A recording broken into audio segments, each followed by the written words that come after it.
Thank you. Really excited by the day and the energy and the vibe and seeing you guys interact on campus with our faculty and our alumni and our students. It's been wonderful to see. And we've saved a wonderful close for the day with our distinguished fireside chat. So Katherine Baicker has served as the Dean of the University of Chicago Harris School of Public Policy since 2017. She's a leading scholar in health economics whose research has been widely published and played prominently in debates about reform of the U.S. healthcare system. She serves on the Congressional Budget Office panel of health advisors and has been the commissioner of the Medicare Payment Advisory Commission and a Senate-confirmed member of the President's Council of Economic Advisors. She's an elected member of the National Academy of Medicine and the Academy of Arts and Sciences and serves as a director on multiple boards. John Rogers has a passion for investing that began at the age of 12 when his father started buying him stocks as a Christmas and birthday presents. His interest in equities grew at Princeton University, where he majored in economics. In 1983, John founded Ariel to focus on patient value investing with small and medium-sized companies. This disciplined approach to investing drives the firm today. Early in his career, his acumen was noted as one of the top fund managers in the same company of Warren Buffett's Sir John Templeton and Ben Graham. His professional accomplishments extend to the boardroom. He's a member of the board of directors of McDonald's, Nike, New York Times, Ryan Specialty Group. He's vice chairman of the board of trustees for the University of Chicago, where he served since the year 2000. And if you look at a lot of the developments in terms of the way University of Chicago has opened its doors to the community in forming meaningful partnerships and advancing diversity at every level of the university, much of that work has been spearheaded, driven, inspired by John's relentless passion for excellence in education, and we're very grateful to have him with us today. He's also served on a number of nonprofit boards, including the director of the Robert Kennedy Center for Justice. John was awarded the top honor for alumni from Princeton University. He served on President Barack Obama's inauguration committee in 2009, and more recently on the Obama Foundation Board. We're delighted to have John and Dean Baicker here. I also probably left out John's most prized accomplishment, or one of them, is that he was the captain of the varsity basketball team at Princeton and a superstar basketball player at Lab at U Chicago. So I turn it over to Dean Baicker and John Rogers.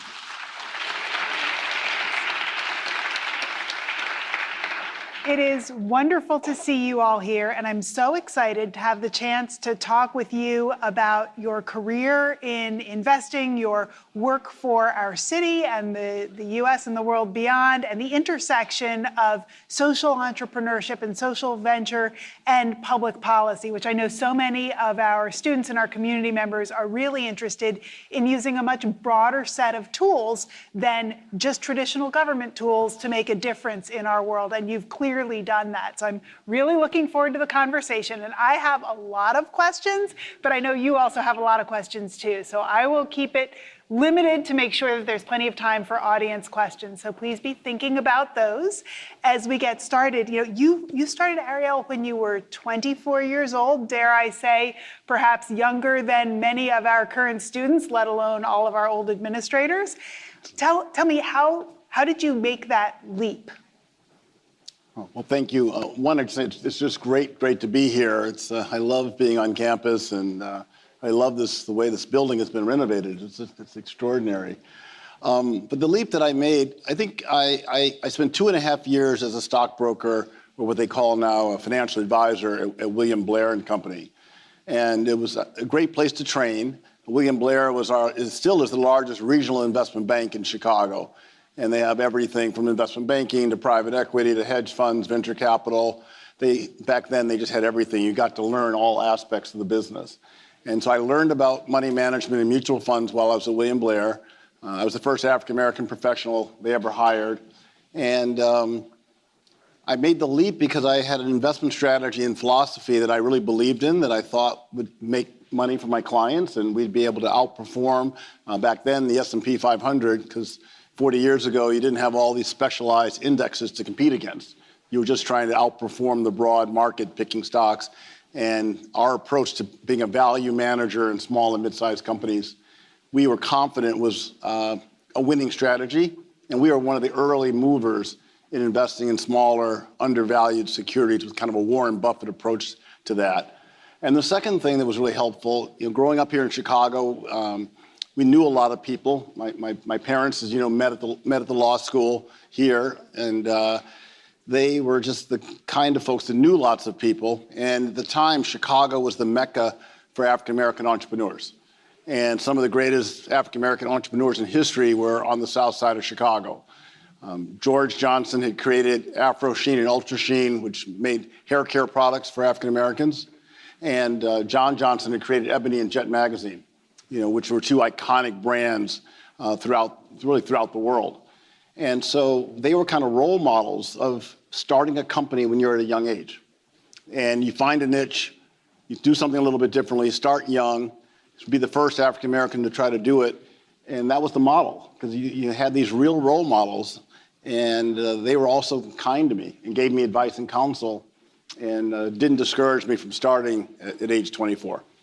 Well, there are so many threads in that I want to pick up on. The first one is, you talked a little bit about the strategy that you had and your investment philosophy. It's an industry that I understand to rely a great deal on, trust that investors are placing in the people with whom they're investing their money, and having a new idea, starting something new at a relatively young age. How did you navigate that trust relationship with investors? I did a couple things to try to develop trust with investors. First and foremost, we had to create a track record, because people don't want to put money in your mutual funds without a track record, And so I went to friends and family and raised about $500,000 from my former clients, again, and friends and family. And after the first summer of 1983, for that summer of 1983, I had what I started, Ariel Fund. And I was picking real stocks with that money. And so every quarter I'd have a real live track record. And fortunately, we outperformed really early, and that helped develop trust with potential clients. The second thing that I wanted to do is I was afraid that being young, that people would think I was kind of a risk taker, a gunslinger with their money. And I kind of kept thinking that I want them to think of me as a prudent, careful investor, someone who's doing their homework on companies before they invest and is going to be reasonable with the risk they're willing to take. So what I did was I said, it'd be nice to have a logo, something that would make our firm memorable and different. And I always loved that Pillsbury Doughboy. It was kind of cute. I wanted cute and cuddly kind of symbol. So I came up with the idea that instead of being the prudent investors, we'd become the patient investors and make people comfortable with our strategy, that we would take a long-term perspective, take our time doing our homework, and that would allow us to have a logo that would be the tortoise. Because as we all know, that famous Aesop's fable, slow and steady wins the race. The tortoise beats the hare. And so our tortoise has turned 40 years old this year too.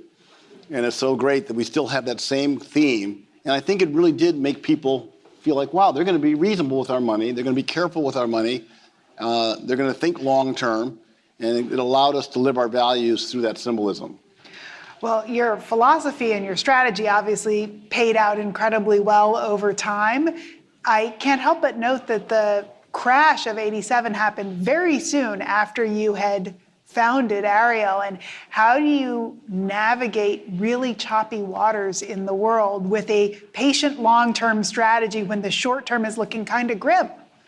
That 1987 crash was brutal. You guys are all too young to remember or to know about it. But the stock market went down 22% in one day. It was extremely, extremely frightening. And you've been working as an entrepreneur at that point for 4 years, slowly building your assets, and all of a sudden they collapse. So what we tried to do is to live the values that the firm was based on. Being value investors often means you're buying a good company while it's out of favor, while other people don't like it. And when the whole market went on sale, a lot of stocks were selling at bargain prices. So it was really a gut check time. Were you really going to be a value investor and buy the best companies that now had dropped suddenly and significantly, literally overnight. And what we did, we not only bought more of our favorite stocks that had gotten crunched. We called all our clients and said, send us more money. This is going to be a once-in-a-lifetime opportunity to buy great companies at bargain prices. And we told those customers that the world's greatest investor, Warren Buffett, always said, you want to be greedy when others are fearful. And another great investor, John Templeton, always said, you want to buy when there's maximum pessimism. So we told clients that. We did it. We went in there and bought. And of course, we ended up having a great recovery as the stock market came roaring back. And then in 1988, the same stocks that we bought late in 87 did really, really well. So we were one of the top 5 performing mutual funds in the country that year. And I got to be co-mutual fund manager of the year in Sylvia Porter's magazine. And that sort of got us off to the races. People started to have confidence in us because they saw us living our values and executing our values under extreme pressure. Well, you've mentioned some great investors and their words of wisdom, and you also talked a little bit about some of your role models and mentors and inspirations here in Chicago. How has that kind of early mentorship affected your career beyond what you already said, and how have you parlayed that into mentorship of rising generations? Well, it's interesting, those giants that I talked about earlier. In particular, I'd have to go through all of them, but George Johnson not only built this great business, he took it public, became the first African-American company that ever go public. He had over 500 employees. He started Independence Bank that became the largest black bank in the country in the south side of Chicago. He just did all these extraordinary things. But then when it came to philanthropy, he would be responsible for 70 tables every year at the Urban League Golden Fellowship Dinner. And when Dr. King came to Chicago, desperate to raise money to meet payroll, George Johnson got all of his friends together to write crucial checks at the height of the Civil Rights Movement. And then finally, when Reverend Jackson moved to Chicago, George Johnson found housing for him, helped keep him and his family fed and clothed as he was getting his career started. And so having those kind of role models who are just not about making money, but cared deeply about the community and wanted to, make a difference. And that was kind of the legacy that they left. So that's the kind of legacy that we've tried to build at Ariel, to starting off as sort of a socially responsible investment company and now one that's really heavily focused on ESG investing. And as you know, one of our colleagues, John Oxtoby, teaches ESG here at the Harris School and moonlights. And John's in the back, but he's a great teacher and a great teammate at Ariel. So I say that to set the stage is that helping next generation leaders is something that I learned from these other folks, as you suggested, and it's been really, really important to us. And it's so exciting to see it work. And so some of you know at Ariel, we've had Melody Hobson has been our key teammate for the last 32 years. And some of you don't know who Melody is, but Melody right now is the chairman of the board of Starbucks. She's on the board of JP Morgan Chase.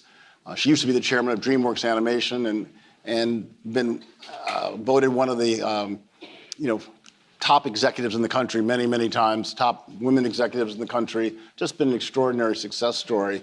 And so she's probably the poster child of a great mentorship friendship. And just like another person that went to the lab school with me, Arnie Duncan, became the Secretary of Education. And I met Arnie at lab when he was 10. So I met Melody when she was 17 as a prospective Princeton student. And so meeting people at a young age and building a relationship with them, helping them along the way. And then guess what? When you get 40 years later or so, they become my mentors. They're helping me with all the tough decisions we have to make. So someone like Arnie is on the board of Ariel Investments, of course, with me and Melody. And it's something that we just believe strongly in, that we're always looking for ways to help our teammates succeed. And the last thing I'll say, and I'm giving a long answer on this one, that my coach at Princeton, Pete Carrill, is in the Hall of Fame. He passed away last year at age 93. But he just pounded home for us that you had to always think about your teammates first. He just made it was unacceptable to do anything selfishly on the court. And so as we were generating young talent at Ariel and bringing people in as interns and meeting them as prospective college students, and you just were always looking, how can I help them fulfill their goals. Who can I introduce them to? Who can I help them meet? Support them in every way you could. And then wonderful things seem to happen when you have that kind of attitude of always thinking about your teammates first. And I have to thank Coach Krill for that.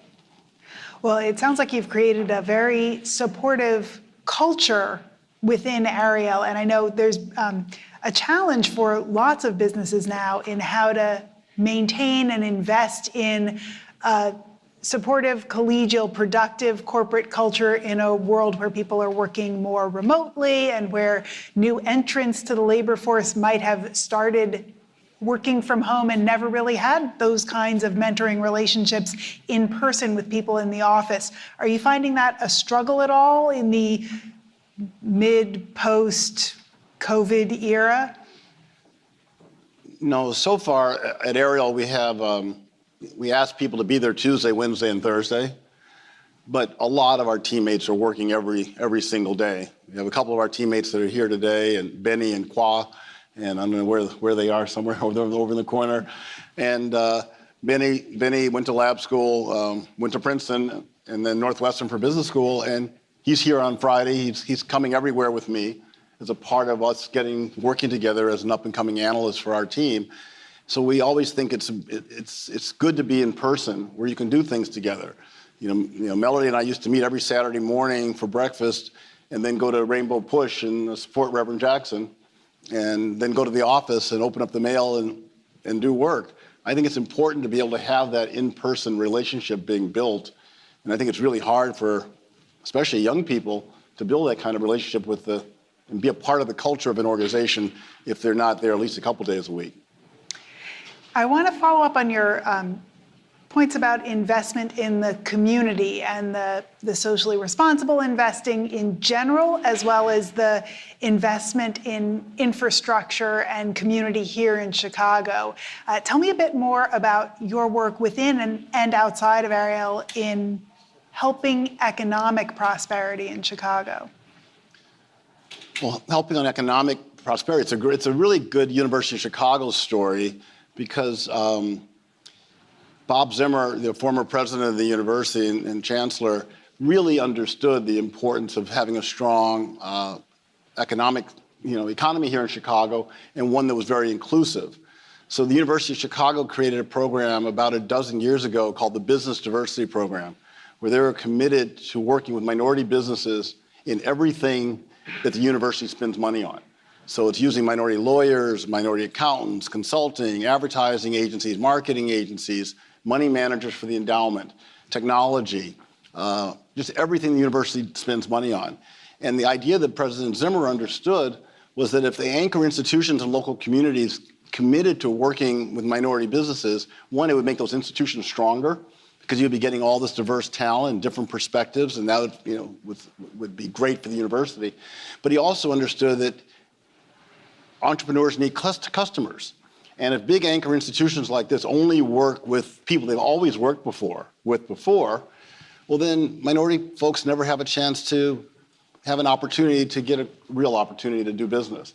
So the University of Chicago has been the model in the country, and they coined this term business diversity instead of supplier diversity.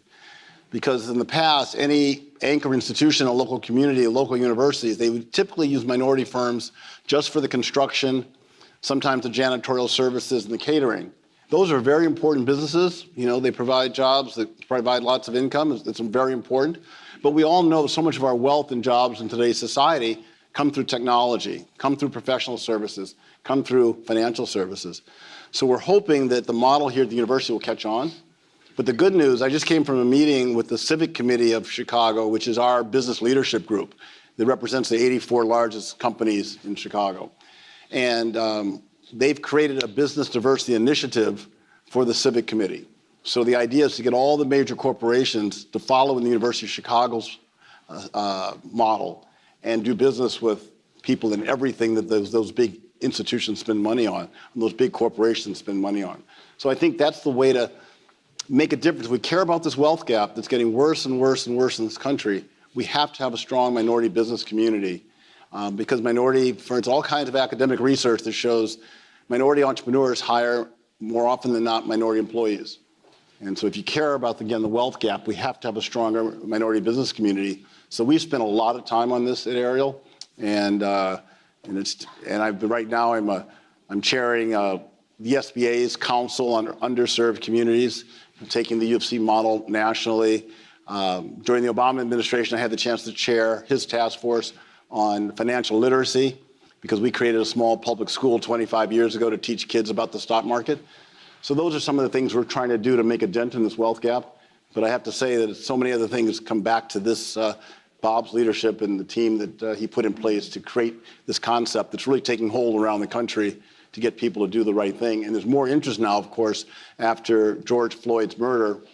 People are starting to think that they have a moral responsibility to be more inclusive and not just do business with people they've always done business with, who they're comfortable with. Well, you're pointing to a crucial role for not only individuals but businesses in helping to, close long-running wealth gaps, income inequality, and I, of course, think about inequality in access to healthcare, and we have so many examples of these huge gaps. I also come to things from a public policy perspective, and I'm interested to hear your views on what kinds of public policies are either being effective or getting in the way of these kinds of investments to help shrink wealth gaps. Well, again, I was sort of coming of age 40 years ago, and it was the time that Harold Washington got elected mayor here in Chicago. He was a pioneer and, of course, fought hard for minority businesses. And at the time, you had other mayors around the country, Maynard Jackson in Atlanta, Coleman Young in Detroit. Again, you guys are all too young to remember, but these were the early pioneering African-American mayors who understood that having a strong minority business community was critical to everything. And that not only was the jobs, but the healthcare and the violence in our communities, all those things would be, we'd be better off if we had strong minority businesses that were growing and thriving and doing well. So from a public policy standpoint, these mayors had strong policies about doing business with minority companies and everything. And we sort of lost that. Our more modern mayors have sort of lost their way. And so we've lost all the large businesses in Chicago that used to be there. All these companies that I talked about earlier, they've all disappeared. There are, if you look, even as recently as 20 years ago, if you look at the Crane's list of the 300 largest companies in Chicago, and you look at the 150 largest privately held companies. 20 years ago, 3 of the top 150 were African-American owned. Today, 0 of the top 150 are African-American owned. So the public policy, we've lost track. So what we've been working on, and John's been a big part of this, we've been working with leaders in Congress, leaders in the Senate, leaders here locally, to try to get all the anchor institutions to have to report their spending by category. And just having transparency. We're not asking for quotas. We know that's not going to get through this, in this legislative world we live in today. But the idea of all these institutions just having to be transparent. How much did you spend last year on legal fees? Sometimes these big companies can sometimes spend hundreds of millions of dollars on legal fees. Or there's a transaction. So like just recently, Cory Booker wrote a letter to the CEO of Albertson and Kroger because they're going to have a merger and they have to come to Congress to help get support. So Cory, we've been working with him and his team, and he wrote a letter asking them, well, of the probably 250, let's say $300 million in professional fees, what percentage of those fees went to minority firms? And in the letter, he listed which is publicly known, who the law firms are, who the investment banks are. So Cory knew that none of them were minority, and then no one was benefiting from that transaction. So the bottom line is we're asking for transparency.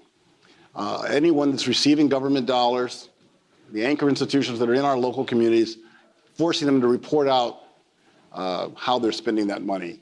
And the final quick example I give, Senator Schumer, I've been in a couple of meetings with him where he's talking about all the money he's brought back from Washington and New York for the museums, for the hospitals, for the universities because of COVID.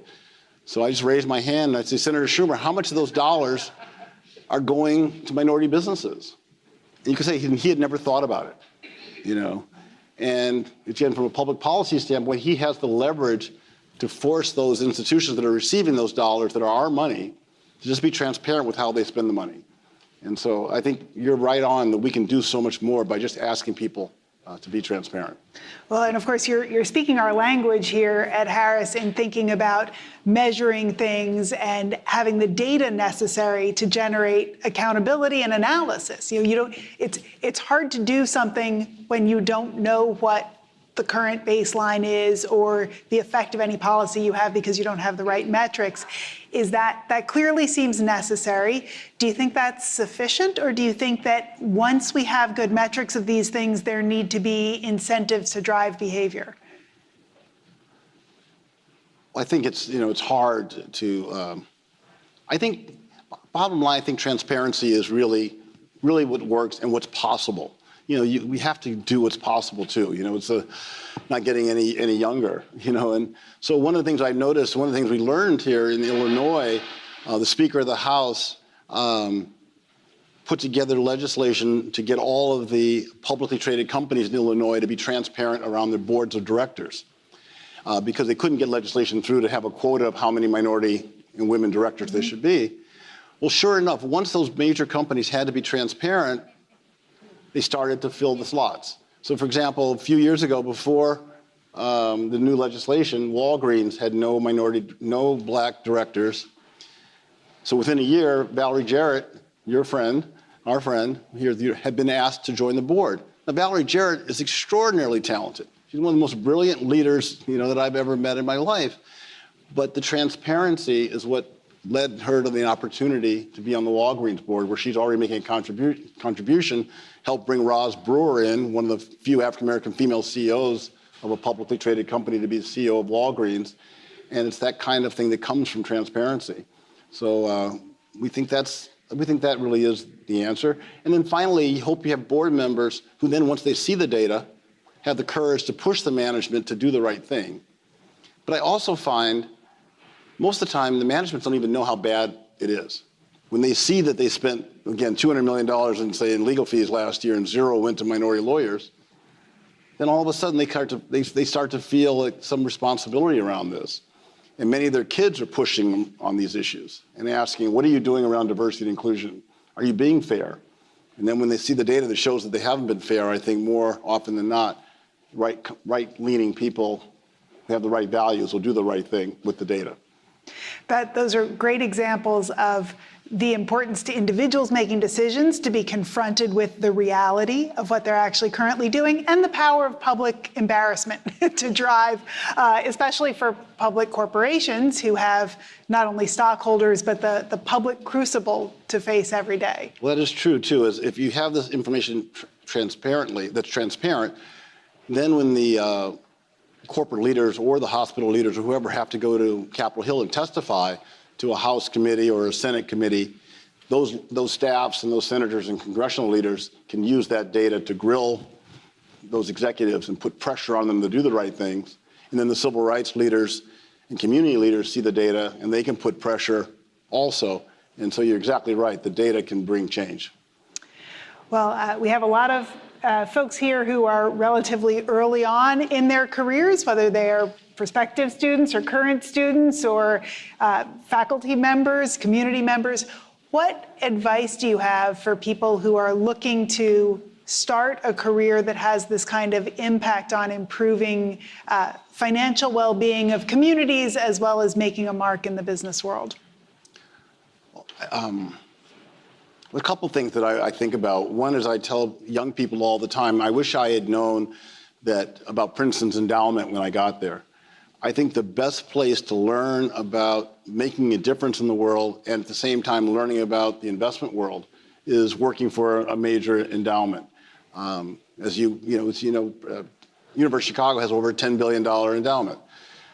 They're investing it in private equity and hedge funds and venture capital, international investing, real estate. So if you work for the investment office or you work for the endowment, you're going to learn all about every aspect of the financial markets.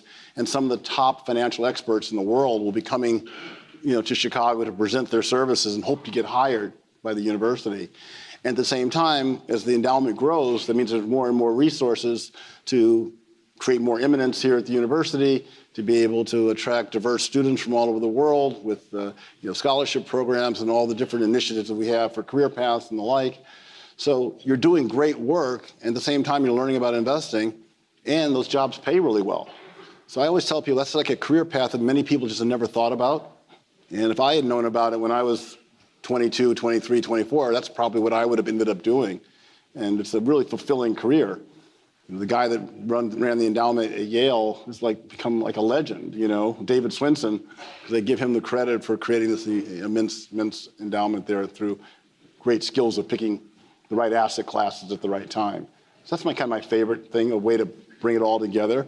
The only other thing I would say, volunteering politically has been something that's been a really exciting part of my life. And sometimes young people are a little, especially if they're working for a corporation, are a little nervous getting engaged.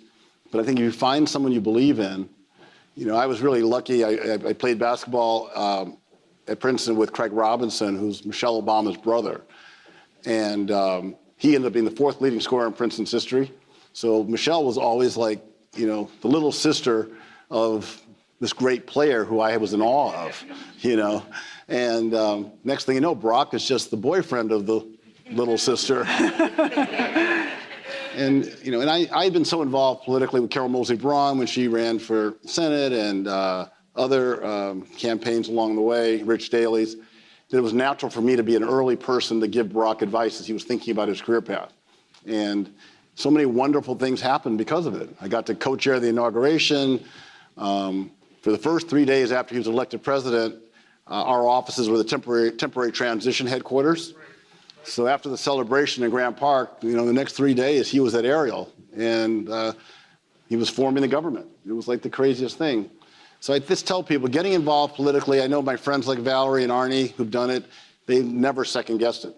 They have so much impact on the world, and at the same time we're able to leave government and come back to the world here in Chicago at the same time. And finally, should I say, my mom and dad did the same thing. They were both active politically and both active as lawyers. So I watched how the impact they could have. That's a wonderful segue to turn to some of you all to see if you have questions of our speaker. I see some hands and there's some mic runners. So there's a hand here in the mid area. Yes, sir. And then we'll go up there. First of all, thank you for being true to what you really do. Your conversation and your walk are the same. And I've known you for many years, and you've not strayed from that. And you always make sure that you include the people that help you get to where you are. And that's a trait that most people don't do. That is so valuable. Thank you very much. Oh, well, thank you. Appreciate it. I see a question in the back there. Yes. Suppose, as a thought experiment, Congress decided to address the wealth gap by providing scholarships for every child, say beginning at birth to, who knows, maybe age 50, and very large scholarships, say they were on the level of elite preparatory schools, like $30,000, $40,000.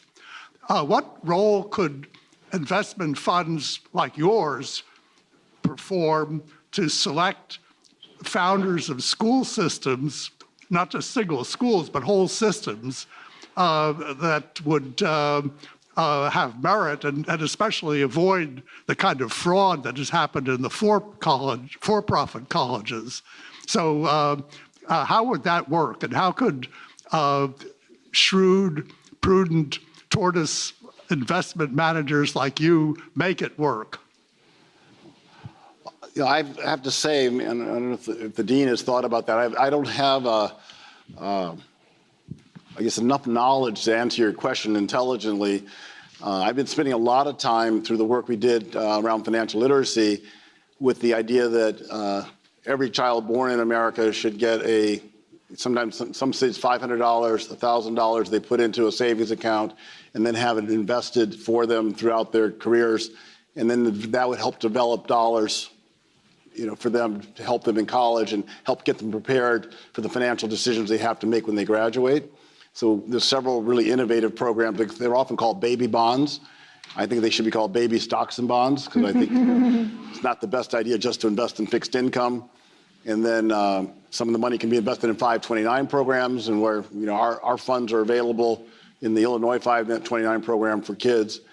But to your specific question about scholarships, I have to say I don't have an answer of how the government could do that, or have to think more thoroughly about that.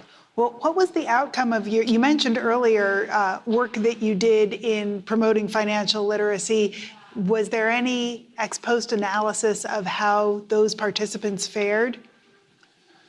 What we've hoped would happen that has not happened, the report that we gave to President Obama was that we wanted to have financial services companies in particular partner with urban public schools to not only teach kids about the stock market and investing and the magic of compound interest and how to diversify your portfolios, but also to see people that look like them that could be, excite them about financial services careers. Because a lot of folks don't know about, kids often from urban communities coming up in tough environments and tough backgrounds have never been exposed to private equity or venture capital. We're right down the street from the Rubenstein Forum. David Rubenstein made himself a multi-billionaire in private equity. He's an extraordinary leader. He's the chairman of the board of the University of Chicago. He's done all those great things, but it's because he understood private equity and why that was a great career path. So I think that that's the other part of this. If we could get corporations to partner with public schools and teach kids about the stock market and investing again and financial services careers, it could have such an impact. But for some reason, people are much more interested in STEM, which I think is important. We want kids exposed to technology and sciences. But you think about it, everybody, when they get to adults, they've got to be able to figure out their mortgage and figure out their 401k plan. And my daughter's just getting her first big 401k plan, and she's giving me, she still needs advice. But it's if you have any tips for me later, I would take them. We just got to get people exposed earlier, in bottom line, and keep pushing and pushing in this area, I think. I see a question over here. Hi, John. Thank you for coming here. I just had a question about, how do you see the technology affecting, the financial markets for, with all these tech layoffs and all that? I just want to get your perspective, on how do young people navigate uncertainty when there's all these technology disruption going on? Yeah, it's all this technology disruption it makes the world more volatile, and it seems like there's more risks and more rewards. I mean, it's just, if you get it right, it can be spectacular. But then you see the disruption that comes so quickly, sort of out of the blue, and companies that were flying high just get completely destroyed almost overnight. And of course, what's happened here up until the last few years, you can make a case there was really a bubble with certain tech sectors and certain tech industries that everyone just thought they would only go up forever. And now you see all the CEOs falling all over themselves, apologizing for overhiring and now having to lay people off, and how much heartbreaking it's been for them. So it's the reality. That's the way the world's evolved. There's so much money now in venture capital. And so entrepreneurs can start these companies and can be boom or bust. We're really cautious around those types of companies, but there's so much disruption. You spend more and more time as an analyst doing research on companies, trying to figure out what new technology can do to destroy what you think was a really good and stable business, and find out overnight that it isn't. So it's tougher to invest because of the rapidly changing technology that seems like it's moving at warp speed, and it's tougher and tougher than ever, that's all I can say. And so my daughter just started at Autodesk, and I texted her today. I was watching on the screen, her stock had dropped more than 10% today, and she just got started. So I told her, buy cheap. It's, I see a question here. Hi, my name is Krista. I want to go back to what you said about using transparency as a way to hold companies accountable. I want to know your thoughts or what you think can be done to continue to hold these companies accountable. I think as a society, when there's a big event, everybody's like, what are companies doing? What are companies doing? But then after that event passes, companies kind of revert back to their old ways, and we're kind of stuck in this continuous cycle of that.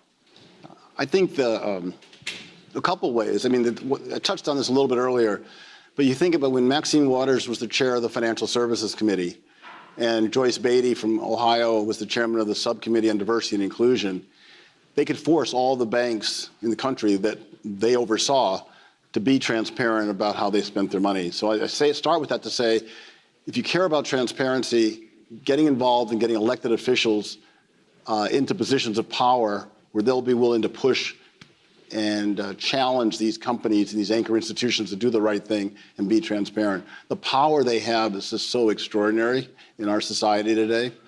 And the second thing is that there's a big push to have more diversity on the boards of directors of publicly traded companies.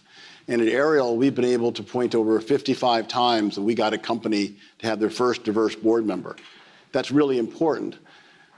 But we also think it's equally important that those diverse directors have the spirit of the late Congressman John Lewis, where they're willing to speak up and speak out and make good trouble in the boardroom. And too often people, if you're the first woman, the first person of color in the boardroom, it's not easy sometimes to address these tough issues and ask for transparency. But again, I always think, what would John Lewis do in this position? And what would Dr. King do in this position? He would always say it was so important. When you see something that's not right, that's not just, you have a responsibility to speak up and speak out. So that's what we hope the next generation of leaders, you can do it in the corporate world, but you can do it in the boardroom. You can do it in all your leadership roles. It's up to us to force people to be transparent and to do the right things and get them out of their comfort zones. If we don't speak up and speak out, nothing changes. Well, it's a great question about how you build momentum and sustained pressure towards change. And you build on your comments about socially responsible investing and the interest in that, which comes and goes. But in this period where it's coined, the ESG is sort of in the water, so to speak, I wonder sometimes if it drifts to mean so much that it doesn't actually mean anything actionable. When you think about either, what does ESG mean to you? What is a coherent, powerful ESG agenda look like versus just hollow use of the words? A powerful one is one where you can see that the board takes it seriously, that they have a committee that oversees the ESG efforts and it's real, and that the key leaders on the board are attending those meetings or on those committees and involved with it. So I think from a governance standpoint, that's really, really important. I think it's important that you execute on all three, the E, S, and G. Because so many times now folks will just focus on one, whatever their favorite one is, and ignore the other two. And I think that's a real problem. And but I think it's here to stay. I think that's the good news. I think that where I'm on, like as you mentioned earlier in the introduction, I'm on the board of Nike and McDonald's, where they take this really seriously. And for example, Nike's had a committee that goes back, I think, more than 15 years. McDonald's goes back probably at least a dozen years. And they understand that it helps them with their shareholders. Shareholders care more. Vanguard and Fidelity and all the big guys, BlackRock, care about ESG. Number two, the employees, their next generation leaders care deeply about it. And then finally, their customers. So they realize they can't stay competitive if they're not cutting edge. So to your point, if you're not doing this well and doing it in a first-class way, your customers, your shareholders, or your employees will shine a light on the fact that you're greenwashing, that you're not a true believer. So I think that's it's just so important to make sure that you're holding people accountable to do it the right way. But also, I can't help but look at John, and John's the expert in the back. So since he's our professor, if anyone has any tougher questions, you can come to John Oxtoby's class here at Harris. What's ESG? What's ESG? Environment, social, and governance. So it's doing the right things in terms of the environment, it's doing the right things when it comes to social issues, and then being governed in the appropriate ways. Additional question? Good afternoon. My name is Michelle Brown, and I wanted to thank you both for this really important conversation. I've read a lot about you and have learned so much in just hearing it in your own words. But a couple threads really stuck out to me when you talk about impact and how it's driven so much of your career and your choices, and then the mentorship and exposure. And so a recent initiative that I read about is Project Black. And I'd love to hear in your words, like what was the impetus for that? And when you think about the outcomes that would drive, what do you expect it to achieve? Because as someone who lives in the South Loop and can look out my window and see the Jet and Ebony building, it's a source of inspiration for me. I'm not a native to Chicago, but I always think, gosh, I hope one day I can contribute something such that it's not, if it's a building or a business, something sustainable, that's an inspiration to kind of generations to come. So that's a long way of saying, help us understand Project Black and your outcomes that you want to gain. So one, I would say it's heartbreaking that the Ebony and Jet building is still there, but Ebony and Jet are not being produced there. And it's, so it's just, it used to be such an inspiration, and it just is heartbreaking. All these, you said earlier, all these giant companies that are completely gone. But Project Black is Melody Hobson's vision. As I mentioned also earlier, she's on the board of JP Morgan Chase, and she and Jamie Dimon were talking about what the bank could do to make a difference in the post-George Floyd era. And Melody talked about we need to build large minority businesses, in particular black businesses of scale. And not, it's important to do small businesses. The SBA is important, and it's important to help small businesses grow. But you want to have businesses that are going to last generation to generation, build multi-generational wealth, as I talked about earlier, build political empowerment, philanthropy, community involvement that those large businesses did. And then also they all worked with other minority businesses. So, George Johnson using a black advertising agency, using a black law firm, like my mom's, using just wherever he could, he would pay 3 years of advertising to Essence, 3 years of advertising in advance to keep Essence magazine alive during the tough times. So it shows you the power of a business of scale. So that was Melody's vision.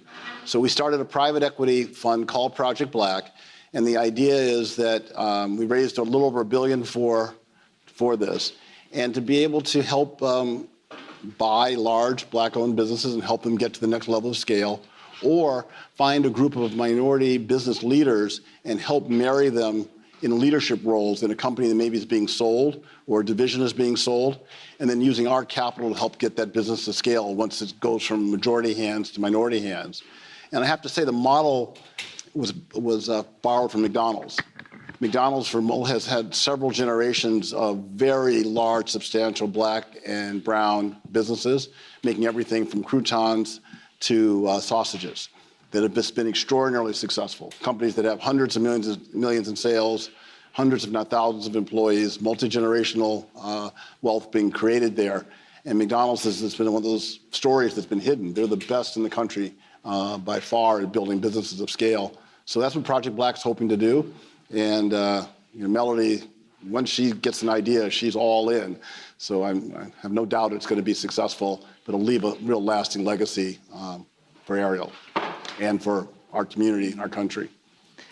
Well, when we got started, I promised that we were an on-time and under-budget kind of shop, and I fear that we are now at the end of our session. I know I've learned a great deal and been really inspired by what you've said, and I know that you all share this feeling, and please join me in thanking our speaker for his contribution. I just want to say thank you so much. As I said, it was really fun to be here, and thank you for the great interview. And I just have to say I want to thank all my friends who are here and family, my first cousin's here. And so it's just nice, classmates from lab school, so it's so nice to see everybody. So thank you. Thank you. Thanks.